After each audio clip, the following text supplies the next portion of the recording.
আসসালামু আলাইকুম সম্মানিত ভিউয়ার্স। আজকের যে ভিডিওটার টপিক হলো আর্জেন্টিনা বনাম ইংল্যান্ড।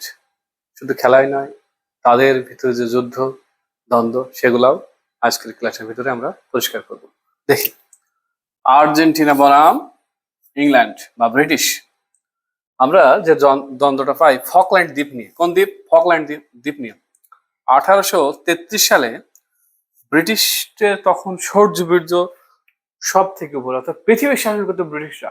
বলা হতো ব্রিটিশ সূর্য অস্ত যায় না। কিরকম?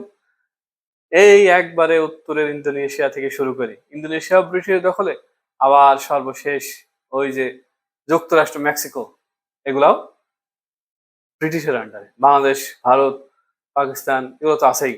আচ্ছা, তো 1833 সালে ব্রিটিশরা জোর করে এই ফকল্যান্ড দ্বীপটা দখল করে নেয়।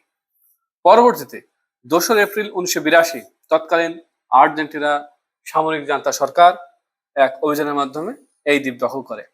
এই দ্বীপ দখল করে তখন ইংল্যান্ডের প্রধানমন্ত্রী ছিলেন মার্গারেট থ্যাচার, যাকে লৌহ মানবী বলা হয়, আয়রন লেডি। অর্থাৎ সারা বিশ্বের ওনার পর থেকে যারা মহিলা শাসক, প্রেসিডেন্ট হোক বা প্রধানমন্ত্রী হোক, যারা খুবই কড়া, অর্থাৎ যে কোনো ক্ষমতা টিকিয়ে রাখতে হবে যে কোনো মূল্যে, এই মেন্টালিটি যারা ধরে রেখেছে তাদেরকে আয়রন লেডি বলা হয়।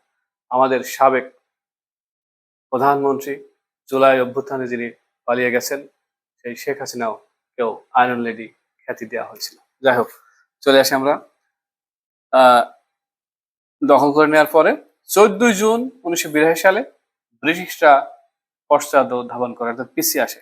74 দিনের যুদ্ধে আর্জেন্টিনা জয় হয় এবং ব্রিটিশদের চূড়ান্ত পতন হয়।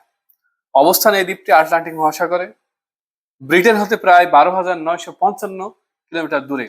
আর এই দ্বীপের যে রাজধানী তার নাম মেলভেনাস। আর একটা বিষয়, এই ফকল্যান্ড যে যুদ্ধ, এই যুদ্ধে প্রায় 900 জনের প্রাণহানি হয়, যার 600 প্লাসই হলো আর্জেন্টিনার, আর 255 জন মারা যায় ব্রিটিশ নাগরিক।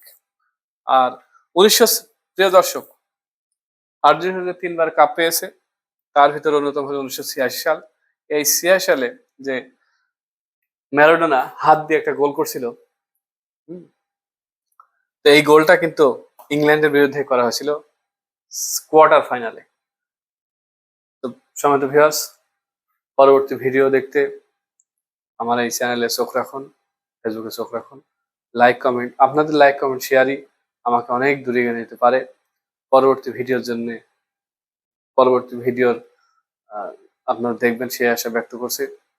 আপনাদের সামনে পরবর্তী ভিডিও নিয়ে আসবো। সেই পর্যন্ত ভালো থাকবেন, সুস্থ থাকবেন। আল্লাহ হাফেজ।